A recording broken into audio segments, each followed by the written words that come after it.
Okay, welcome everyone. We are back. Memories of last year. We're back fully online for this week. Welcome to the penultimate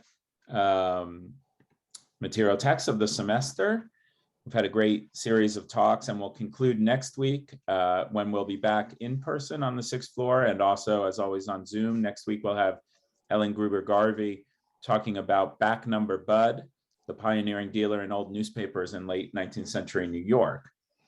So I'm Zach Lesser, a professor of English, and I organized the seminar along with John Pollock, who is with us from the Kisleck Center, where he's a curator.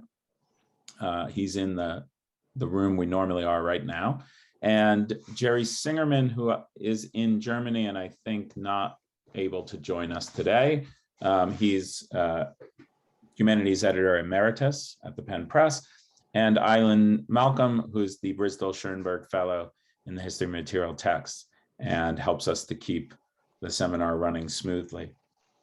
Well, we're very sorry we couldn't welcome our guests tonight in person, although they were just saying they would have been very jet lagged right now had they managed to come in person.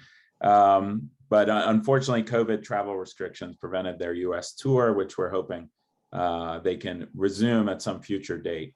And we're very grateful they agreed to stay up pretty late to be with us virtually. Hopefully we'll see them in Philadelphia another time soon.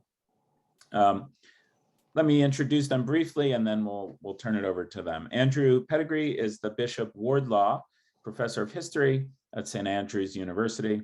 He's renowned for his work on the Reformation, which his early work mainly dealt with. And I think that work, including, for instance, Reformation and the Culture of Persuasion from 2005, with its emphasis on how religious ideas were communicated, led to the current phase of his work on the history of the book, for which he's equally renowned. The book In the Renaissance, published in 2010 by Yale, won the Gordon Prize for Best Book from the Renaissance Society of America and was named a New York Times Notable Book of the Year. And I think it's one of the best general studies of the European book trade that we have. There, he was able to revise existing narratives by drawing on his work directing the Universal Short Title Catalog, the USTC, a huge undertaking that attempts to do for all of Europe what the ESTC does for English books. Arthur der Weduwen is the deputy director of the USTC, and he's worked extensively on that project. He took his PhD at St. Andrews, where he's also a British Academy postdoctoral fellow, and he's a fellow of the Royal Historical Society. His first book, published in 2 volumes by Brill in 2017, was the first complete survey of newspapers in the Low Countries, and he's also published 2 books with his co-presenter tonight, The Bookshop of the World, Making and Trading Books in the Dutch Golden Age, published by Yale in 2019, and just out, The Library, A Fragile History from Basic Books, which has been generating terrific reviews in both academic and public-facing venues. The TLS noted that this is a history of all libraries, and yet, despite this staggering range, the authors managed never to seem in a rush or to skimp on incidental detail. In their hands, the history of libraries, the reviewer wrote, records the lofty highs of human culture, but just as memorable, the grubby lows of human nature. And I'm sure we'll learn a bit of both in today's talk, Materializing the Immaterial, Recovering the Lost Books of Early Modern Europe. Please join me in welcoming Andrew and Arthur.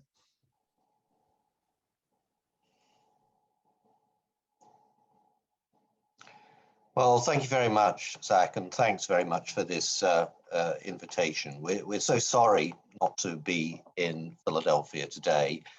The trip was done in, really, by a combination of the New York Public Library and our publishers, because the publishers introduced new rules that they weren't allowed to support in-person events. And then the New York Public Library decided to go online. So at that point, we had to throw in the towel. But we're very grateful that you've been patient with us and allowed us to talk in this way. Well, as Zach has been saying, for the last 25 years, we've been working towards an attempt to map the entirety of printing during the first 2 centuries of print, 1450, 1650.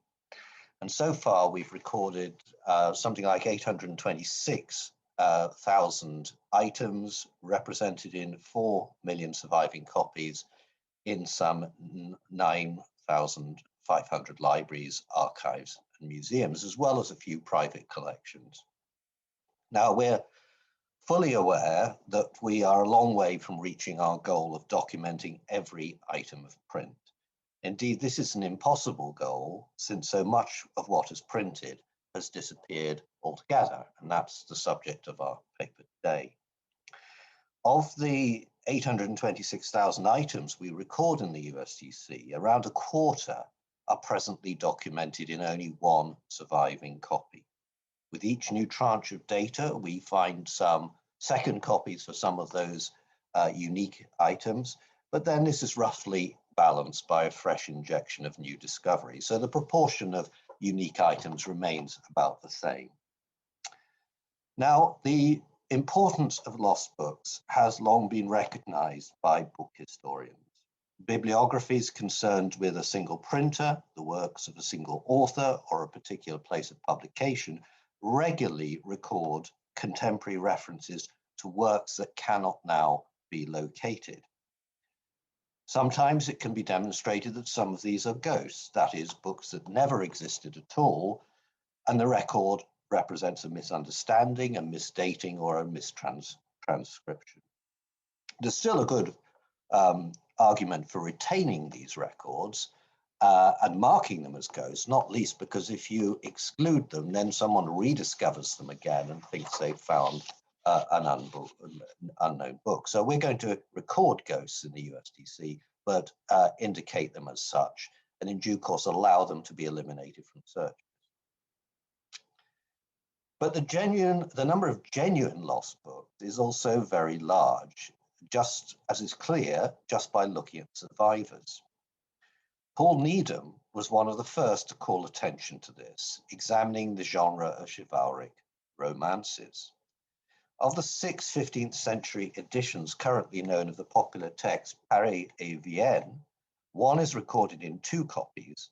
The remainder are known by a single copy only. Given such a pattern, it's highly likely that other editions were printed and have failed to survive. Indeed, writes Needham, if one wanted to believe that only these 6 known editions were printed before 1501, one would almost have to suppose that an all-seeing fate intervened when each of the editions was almost lost and lent a special protection to the last survivor. In other words, that would be a nonsensical expectation. Now, chivalric romances is indeed a genre where one would expect a high rate of loss because these sort of books were intensively used and unlikely to make their way onto the shelves of a library. At the other end of our chronological range, James Raven investigated the output of the Noble brothers, purveyors of popular fiction in the mid-18th century. Raven identified 273 editions published between 1739 and 1789. Of these, 77 titles, that is 28.2%, cannot be matched to a surviving copy. And that makes a very good point that the rate of survival is not exponentially better as we go through the centuries. Indeed, a lot of 19th century books are lost or survive in any one copy. Edward Jacobs and Antonia Forster adopted a slightly different approach, taking the fiction titles from 2 catalogues of circulating libraries published in 1766 and 1790. This is 803 works in all. About half of these could not be found in the ESGC or National Union catalogue, but half of the total could be traced in Antonia Forster's Index of Book Reviews. And this offers a sort of double verification. If they're in these circulating library catalogues and in this Index of Books Reviews, but not in a surviving copy, you must be pretty certain that they did indeed exist when you have this sort of double verification. Their article is also remarkable for the author's trenchant conclusion. Clearly, we are violating basic historiographical principles when we ignore the historical existence of lost books and accept Union Catalogue type bibliographies as sufficient sources for book history. We can no longer continue to understand how past generations read and responded to books by considering the books that we have rather than the books that they had. The danger, as Jacobs and Fraser point out, is that if we accept the contents of libraries as a surrogate for what was printed, we are writing a history of collecting rather than a history of publishing. Scholars, as Simon Burrows points out, have done a lot to exacerbate this survivor bias. With his studies of official documentation and publishers' stock in France, Burrows has emphasized the persistent popularity of religious devotional texts right up to the French Revolution, not least the ubiquitous presence of this text, L'Ange Conducteur, a counter-Reformation devotional manual first published in 1681 and still hugely popular 100 years later. Indeed, of the top 10 works identified by official searches and publishers' stock in the pre-revolutionary period, 8 were religious texts. The only other texts to break into this elite were 2 further mundane texts, one a Latin primer and then an accounting textbook, the Confet of Barème. Between 1778 and 1789, permission was granted for no fewer than 32 editions of this accounting textbook. Yet, Burrows' search of WorldCat revealed only 11 results for the Ange Conducteur and 18 for Barème's accounting book for the years 1759 to 1789. A search for Voltaire's Candide for these same years revealed 165 hits. In other words, the priorities of those making purchases of rare books have reshaped collections around scholarly priorities, further masking the very different preferences of readers in the period under study. Now, those who work on early modern British books seem almost the most reluctant to introduce the recognition of lost books into their working methodologies. This may partly be because of the precocious success of the English short title catalogue, first compiled almost 100 years ago and constantly reviewed since. It's also the case that English books were never in high demand on the European continent, so a survey of British and American libraries offers a reasonable surrogate for a worldwide search. Yet, British output represents only about 5% of all books published in the first 2 centuries of print. When we look beyond the English Channel, we find a very different situation. Neil Harris, for instance, identified 377 surviving editions of Italian chivalric romances published before 1601, one of which survives in an impressive 108 copies. At the other end of the scale, as you see, 36 editions survive in 3, 73 in 2, and 206 editions survive in 1 copy. So if you use zero graphing, so to continue that line through to 0, that would suggest something in the region of 600 lost editions. That is nearly twice the number of documented survivors. A similar survey has been attempted more recently with a rather larger corpus, French language books published over the period 1470 to 1600. The keystone of this project was a prolonged period of investigation, incorporating data from some 300 libraries in France and many others abroad. Dealing with a corpus of around 52,000 editions, the data for France revealed that 21,119, 40% of the total, survived in only 1 copy. And zero graphing here would suggest a minimum of 59,000 lost editions, suggesting that at least 1 edition was lost for each one that survived. Our 2016 volume, Lost Books, offers some sophisticated mathematical models and more particular case studies, not least the extraordinary rich results emerging from the Italian Ricci project, a survey of the holdings of Italian monastic communities at the end of the 16th century. Now, these mathematical exercises are helpful in indicating the sheer scale of loss, but they do not give us access to particular titles, their authors and publishers, all essential information if we're to just judge their importance in a history of publishing. Even to undertake such an exercise, we need a robust survey of surviving copies, and for most of Europe, that is not yet available. The Low Countries, Germany and Italy all have their national bibliographical surveys, though not all followed the virtuous practice of the English STC and the incunabula STC, including all print. The STC Netherlands, for instance, excluded broadsheets, as did the survey of 16th century imprints in Germany. The compilers of the 17th century cognate relented and included broadsheets. And the impact of this can be seen here in this visualization taken for the USDC of German broadsheets, which we've been able to register. And what you see here is a steady upward tick in the incunabula period, and then virtual disappearance during the 16th century before you get this extraordinary peak in the 17th century. Now, that cannot represent the real situation. That represents the effect of the VD16 excluding broadsheets. You would expect the true graph to be something closer to a steady upward curve through the 16th century. And I should say the ones that have been documented by us rather than by the VD16.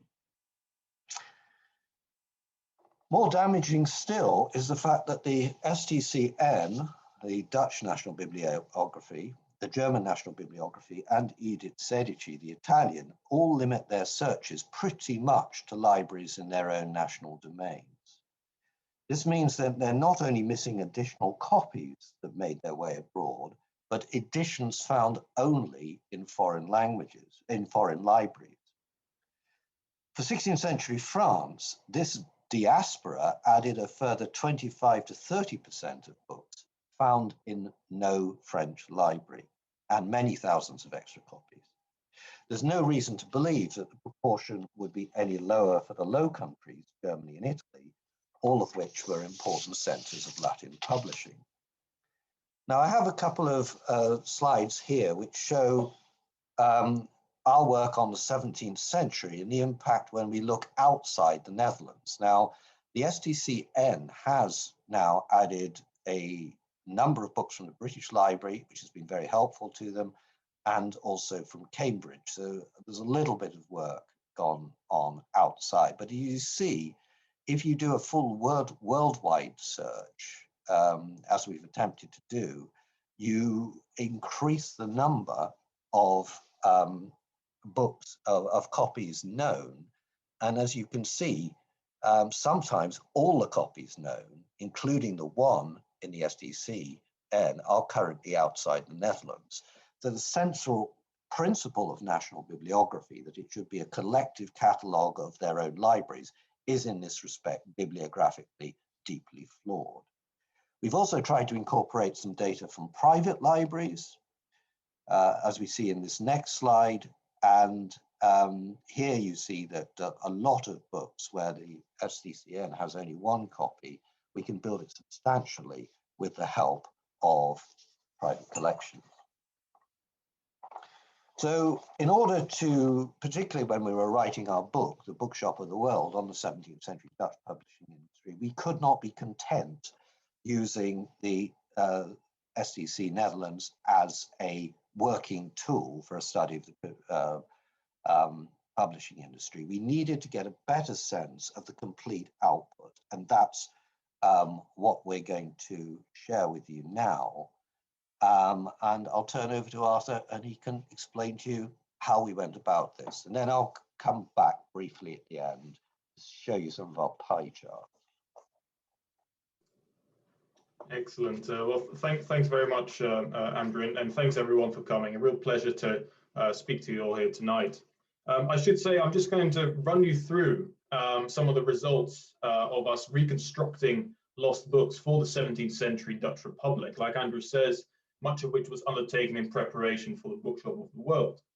I should say here, though, that we were very lucky in our choice of subjects because the Dutch Republic was not only a major center of the international book trade in the 17th century, but also a pioneer in a variety of fields that I'll be discussing this evening that really assisted our reconstruction.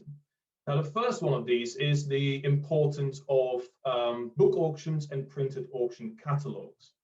We know of at least 4,000 book auctions that took place in the Netherlands in the 17th century, which very rapidly, already early on in the 17th century, were required to have a printed catalogue to accompany them. And again, to reinforce the point Andrew just made about foreign survivals, it's interesting that only a tenth of all surviving Dutch catalogues from the 17th century survive in the Netherlands. 90% only survive outside the borders of the modern Netherlands. Now, what have we been doing with these catalogues? First of all, we just studied them as pieces of interest in terms of book collecting and library building, but we've also extracted about 500,000 pieces of data, 500,000 book titles listed in these catalogues, a corpus of about 350 different catalogues to compare with the data we have from surviving copies and those kept in libraries. So we made lots of use of these Dutch ones, but I should also say, and many of you who have worked with catalogues will know this, is that catalogues are not always thorough in their description of books. They will often just give you information on authors and titles, but neglect critical information on things like year of publication, place of publication, or indeed even format. All the sort of critical building blocks that we require if we're going to identify, what is this edition? What can we say about this particular items? So for that reason, we also made very good use of auctions from Copenhagen. And this is because the Danish auction market got going very early as well, already in the 1660s. And there were a couple of hundred Danish catalogues published before 1700. And we found that these Danish catalogues often had much better details of description than the Dutch ones, especially in the smaller formats, octavos, duodecimos, and down, because this was a smaller, more peripheral market than the Dutch. By the time many books had arrived in Denmark from all over Europe, they had accrued more value. And in a way, the Dutch were basically so spoiled for books that they did not have to care or be very careful about description of books that weren't worth very much. Well, in Copenhagen, they did. And that allowed us especially to do some great work on items printed in the Netherlands in small formats. Specifically here, Dutch classical editions. And the reason for this is that many of these libraries that were brought to auction were quite serious scholarly collections. So they were dominated by Latin titles. But there were many of these classical authors printed in the Netherlands we found cropping up again and again. And I've just got a little survey of you here of some of the Roman authors. With one column here, the different editions printed in the Dutch Republic that survive today, and the various lost editions we found in our corpus of catalogues. And as you can see, it has some pretty transformative values for some of these authors. Of course, we also found lots of reference to editions that do survive, but it was really impressive to see that whenever we went to a new author, the same types of results kept cropping up. So there really was a lot of loss in this particular sector. But of course, the auction catalogues, like I mentioned, only really tell us about a lot about Latin works. So if we want to find out more about the Dutch market, the vernacular Dutch domestic market, we really have to turn to printed catalogues issued by booksellers, either retail catalogues where they're advertising what they have for sale, or indeed those catalogues published after their death, or if they're winding up their business, and they are sold at auction then. Now, these often have wonderful, massive lists of small format Dutch books. And this is incredibly rich and really gives us a lot of data on editions that we would otherwise have no information on whatsoever. And most of all, it really transforms what we know of the publishing output of very many smaller places of printing in the Netherlands. Places like Harlingen and Bolsward in Friesland, Kampen and Zutphen in the east, or Zierikzee and Breda in the southwest. Now, none of these are great centers of printing in the period. None of them are places like Amsterdam and Leiden, which would have exported all around Europe. These are really places of printing that cater to a relatively local, vernacular audience. Books that are meant for everyday consumption, not necessarily for grand libraries. And again, the catalog data really tends to transform the output of some of these places for the 17th century. And again, you see the results here, that 475 surviving editions for these 6 towns together, and we have added another 107 just from catalog data. And really one of the aspects that surprised us, but really underpinned the quality of all this data, is the fact that we often found more than one reference to the same lost edition in our corpus of 500,000 pieces of data. And like Andrew said earlier, this is something that helps you support the contemporary value of the data you're receiving. Catalogs always have different standards of description. And indeed, as this example shows you, different catalogs will often describe the same edition under a variety of different titles. Now, this is one of the items that does survive, printed in Bolsward in 1660, to which we found 5 references in different catalogs. Now, all of these have clearly referred to this as a Bolsward printing 1660 in octavo, which is what this book is. And if you study the title page there closely, you can see how different catalogers would compose these 5 varieties of titles, when of course they all refer to this specific book. So I should emphasize here that we've done this work quite carefully and thought about, not just what is the end result that we see in the catalog, but how would someone go through this process of coming up with the data, because that is ultimately on which our judgments have to rest. But our data from all these catalogs was often corroborated from yet another source of lost books, and that is the wonderful source of newspapers. Now, the Dutch were really pioneers of newspaper publishing. They were home to the first newspapers in English and in French, as well as Dutch, of course. They also had one of the true great competitive markets of news publishing in the 17th century. The newspapers themselves are also sources of lost books because they, first of all, they very rarely survive. We often have only a few issues for runs of several years, but because they are numbered, we can often infer lost issues on that basis. There's very few newspaper publishers throughout history who will start their newspaper with issue number 34. So if you find issue number 34 for 1660, you can reasonably conclude that issues 1 through 33 will also have been published. So if we do the maths on this after reconstruction of 17th century Dutch newspapers, we come up with this particular data, where we end up with at least 42,500 different editions of newspapers published in this period. And I should stress here that this is an absolute bare minimum, as is that when we discuss any other data in this presentation. This does not include lengthy gaps of, say, 2 decades, where we have no proof of the publication of a paper, but we do have issues at either end of that gap. So one may still reasonably infer it. Well, we haven't done that particularly here. So this is always the minimum we're giving you. Now, newspapers also offer a great source of lost books through another true Dutch invention, and that is newspaper advertising. Here, the Dutch were also particularly precocious, and already in 1620, 1621, you could see the first advertisements at the end of Dutch papers. Now, these were especially interesting to us because they were so geared towards the book trade.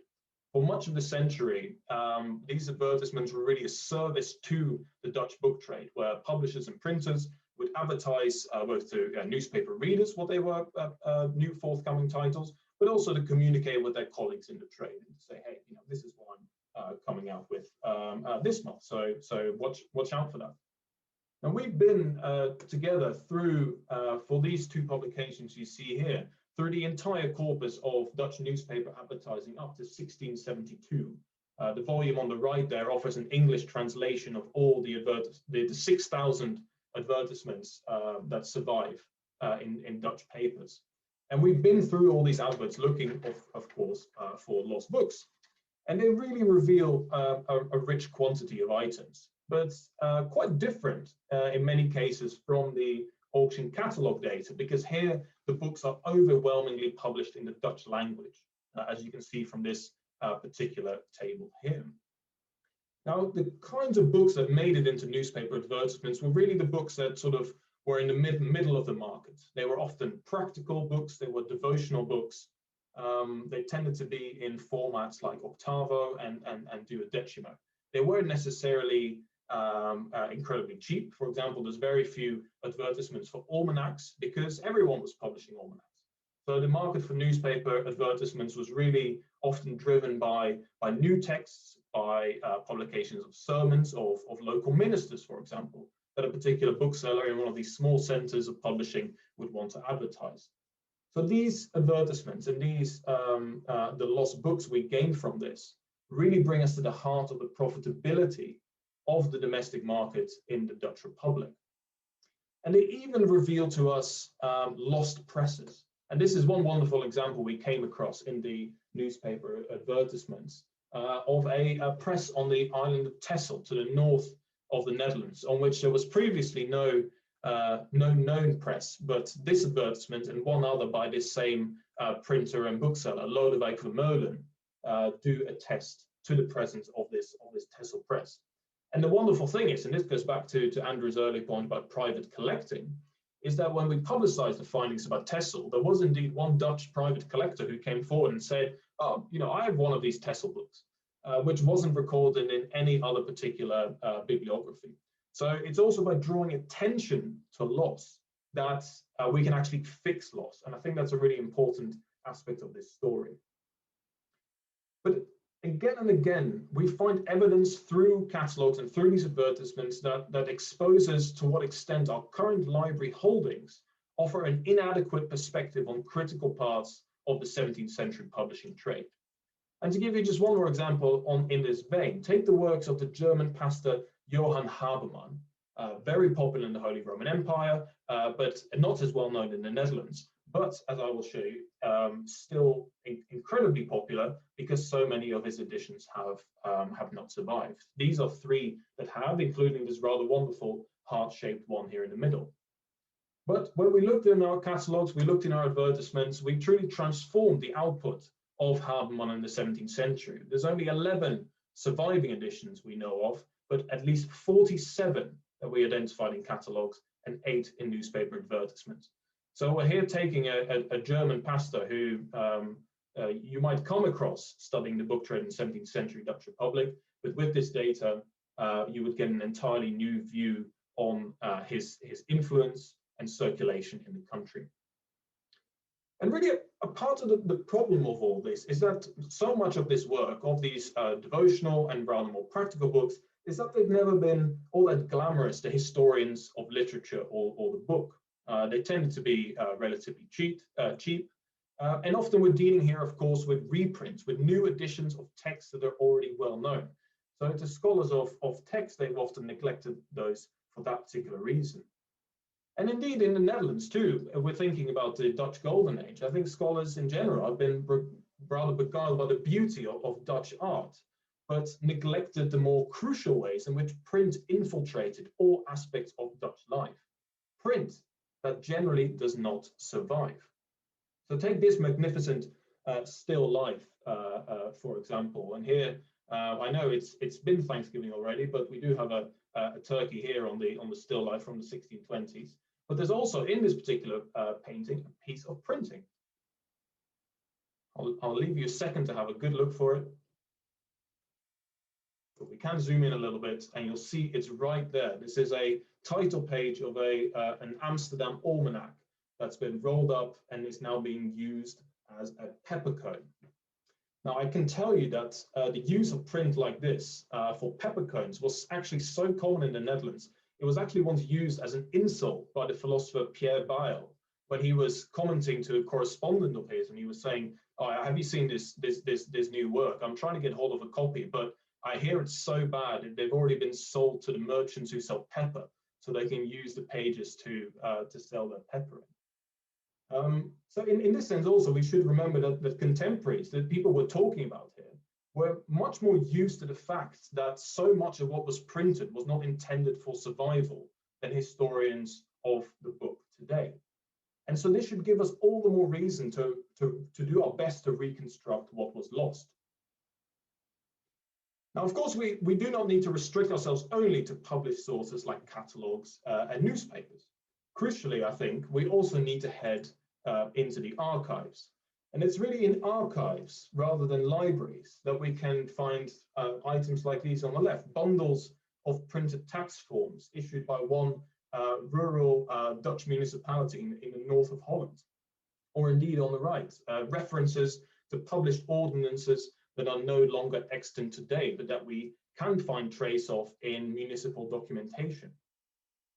And here, ordinances, I want to reflect on for a minute, because they truly played a critical role in Dutch public life in the 17th century. I can tell you that there were over 100 different Dutch authorities who issued printed ordinances in pamphlet and very many in broadsheet form, like the one you see here on the right. So many items that, of course, as Andrew explained previously, that the short title Catalogue Netherlands passed over because they weren't cataloguing broadsheets. They started to do so now, heeding our calls, which is very, very nice to see. But there's still a problem there, because even though there are thousands of surviving ordinances printed in the 17th century, you can find today in Dutch libraries and archives, there are many, many more that don't survive at all. And indeed, I would argue that what we do have is a fraction of what was once published. So we really need to look here, for example, at municipal account books, where we can begin to figure out what printers were actually paid for, and then compare that to what we have kept. So this is another thing that we've done, tour of Dutch municipal archives, looking at some of these account books and trying to reconstruct from that what's actually been published by Dutch authorities. And here I've got one example for you from Amsterdam in 1659, where the Amsterdam stadsdrukker, Johannes van Ravenstein, received 1,843 guilders and 3 stuivers for the printing of ordinances and forms for the city in this particular year. Now, if we collate this with the average rates of pay to other stadsdrukkers around the Dutch Republic, and indeed those in Amsterdam, we know that this payment must have equated to a minimum of about 200 separate editions of ordinances, produced in print runs of anywhere between 70 and about 1,000 copies. Most of the Amsterdam ones were published in around 100 copies, but we do know that print runs could also extend. So here, 200 again is an absolute minimum estimate of what this money would have given the Amsterdam authorities. And to put that in context, we only have 2 Amsterdam placards that survived for the year 1659, both in a single surviving copy. So at minimum, that's only 1% of the surviving editions. Now, what has happened to all this printed matter? If we investigate Dutch cityscapes from the 17th century, we may get some of the answers. And here, a lovely picture of the Boorst on the left and of the Tolhuis, the place where, right to the north of Amsterdam on the water, where ships would pay their toll dues and lots of information would be coming in. And if you look closely at these paintings, you'll see printed posters plastered all over notice boards, walls, and columns. Now, this is what happened with all this print. It was produced, it was handed out, pasted up all over town, read to pieces, torn down, covered over, and it disappeared. And this was the case in all Dutch towns, where government ordinances, like the ones I've just shown you, really also had, of course, to jostle with space for other types of print. Things like toll notices, the one you find here, and indeed another lovely stack here of printed forms. Or on the other hand, another lovely survivor, the little form printed for the sale of Rembrandt's bankrupt estate in the 1650s. Now, in many Dutch cities, there were specific municipal officers who were tasked with the posting up of all this print, both that issued by government and by private individuals. So this was an absolute part and parcel of daily life. And it's really a rich variety of ephemera of which we have little trace, because there's very few accounts of printers that can tell us how much they were printing for private businesses or individuals, things that could range from notices of house sales to funeral tickets, or indeed the booming market of wedding poetry, issued in broadsheets like this. You know, today we have wedding photographers. In the 17th century Dutch Republic, you had a wedding poet, and that's the person you would go to for all your festivities, and you'd have something wonderful like this produced. And then the range of printed products that barely survives goes on and on. And here's another typical Dutch product. These very narrow little slips of paper, lists of commodity prices issued at regular intervals at the Amsterdam Bourse. Now, these were so popular indeed in Dutch merchant communities that they also had them printed in the Dutch language in places like Danzig, Livorno in Italy, Bordeaux, and Hamburg. And for all these places, we know they were produced all throughout the 17th century, and we only tend to have a handful at most that survive today. But finally, I was to tell you that the Dutch were so in love with printing that by the 1660s, they even began printing secret documents of state. Now, in 1669, the States General issued an ordinance that required that any administrative document that was recorded in more than 4 copies had to be printed. And the state's printer was tasked to do this, even with things like secret resolutions that he had to have printed secret at the top so everyone was clear what it was. And it produces things like this, dispatches from the Dutch ambassadors abroad sent back to be discussed by the States General. Absolute hundreds of these were printed a year. And there's only 3 volumes for the 17th century that survive in the National Archives in The Hague. So the amount of administrative print that was being generated, not only in The Hague, but in so many other Dutch print centers, can just be mind-boggling in their quantities. But I will finish my section now with one final genre of print that, like ordinances, is very well known because they do survive in large quantities, but is still often underestimated for their impact and for the true quantity of publication. And this concerns university dissertations, printed, of course, in Latin, and printed at the 5 Dutch universities in this period and a host of academies, the so-called illustrious schools. And you have a wonderful display of a variety of them here. Now, university dissertations were printed all over Europe in enormous quantities, but they've never really attracted much interest from scholars. Leiden University Library indeed has an uncatalogued collection of 500,000 European university dissertations from the late 16th century onwards, described in this wonderful catalogue entry you see here, which really is one of my favorites. So many dissertations do indeed survive, but then again, many do not. So how do we figure out the size of this academic market? Well, first of all, we need to do a thorough search through foreign libraries, because again, so many academic dissertations do not survive where they were published, in this case, the Netherlands, but make their way around Europe. And we found hundreds of dissertations defended at Dutch universities, often by foreign students, that survive now in places like Sweden or Finland, Hungary, Germany, the UK. And often they might be sent there by the students. They would be taken home when they left the Netherlands again, and that's where they've been saved. But secondly, we can go to the dissertations themselves as sources, combined with some archival work in the university archives. And there's 2 things we can do here. And the first thing, if you look on the one on the left here, you can see that this is a disputation in a series, number 25, in a series of theology disputations. Again, because disputations are numbered here, we often find great runs where we only have several disputations in the particular series. So we can reconstruct it that way. And secondly, on the left, you have an inaugural dissertation, a dissertation printed to defend a promotion. Well, these do not necessarily survive very well for many parts of the 17th century. And if we go to promotion lists kept in university archives, we can reconstruct who actually defended dissertations in promotion and therefore had to have a printed dissertation. So if we do all this, the results are truly transformative once again. And here is the sort of grand table we've put together of our work on university dissertations compared to the STCN, where you see the column of new items and the total on the far right. with finally the percentage of increase that this has led to. But now, to finish off, I'm going to hand you back for the great feast that is the pie chart. So, Andrew, over to you.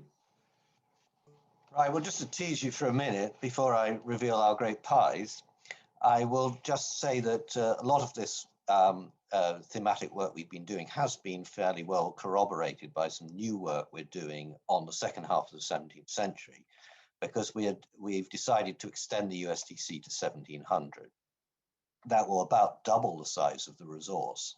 And I've been doing some work on some smaller French towns in the northern France, south of France. Often the rate of survival is very poor there too. And about 75% of all the publishing from these places is either religious or jurisprudential, that is, lists of local laws or ordinances. And much of this we know only from surviving references of payment to the printer in the local archives. And these are extremely helpful because they give you print runs, which are vanishingly rare, and also what was paid for them. But there must be a great deal more than was lost. Just to take one example, Maubeuge in northern France. Now we know that there was a single printing family maintaining a press there between 1679 and 1735. That's over 50 years. But there's only one single work that survives from that time. None of them rest survive, and according to the local erudite who did the catalogue of these towns, says that they were printing entirely administrative documents. Makes perfect sense. And the kicker here is that the local archives was destroyed in 1940 during the German assault. So that's probably why we only know of one work from there. However, but let's go back to the pies. Now, the first one summarizes what Arthur was talking about and putting some numbers. That is that we have about 70,000 entries in the STCN for the 17th century. Books in foreign libraries add another 15,000, newspapers about 42, the diplomatic dispatches another 18,000, 120,000 broadsheets, and so on and so forth. So what we're getting up to is nearer 350,000 items than the STCN's 70,000. In other words, rather than having 90% of the published works in the Netherlands, as used to be claimed on their website, no longer, I have to say, it's much nearer a fifth. Now, this matters because if we analyze it in terms of its impact, what we find is of these 350,000 works, more than 3/4 of them were shorter than 2 sheets of paper or 2 sheets or less. That means that the 3/4 of the work accomplished by the printers of the Low Countries would have taken less than 2 days or less to print. Now that, of course, is a clear explanation of why it's so profitable. You put something on the press, it's available for sale either to the client who ordered it or the public within 2 days, quick returns and relatively easy money. And that's why so many provincial places of printing could be sustained. And on to our last one. This is what really surprised us. Now, we think of the model of a book is that a book is printed and it's taken to a bookshop and sold to a customer retail.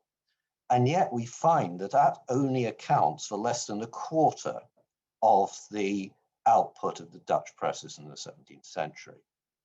46,000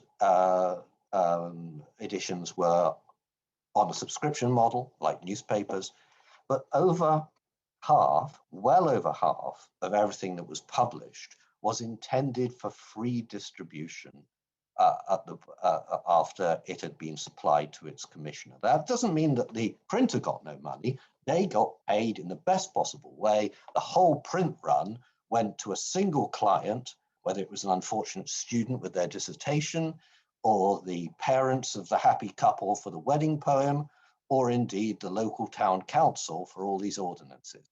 Now, for a printer, that's the best sort of work, because you get a single client paying for the whole edition, and none of your profit is eroded by the process of transportation or bookselling. So that really is the heart of the Dutch printing industry as revealed by the sort of work we've been doing. And I have to say that a large part of, well, the overwhelming proportion of those 227 free volumes, 227,000 free volumes are not in the SDCN, because in large part, they've been excluded from their terms of reference. So that's why this work really has to be done if we're to understand the publishing industry of the early modern period. Thanks very much.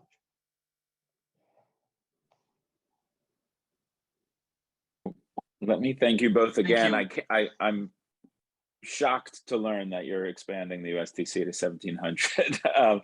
That is a massive amount of work. So, but it's a hugely useful resource. And this was a terrific presentation, fascinating, with implications, I think, for a huge range of work. So please join me with your little emojis in thanking Andrew and Arthur. And thank you again for staying up now to, is it almost midnight there? This was a really great presentation. Thanks very much. Thank you. Real pleasure to be here. Thanks, Zach. And thanks everyone for coming. Bye, everyone.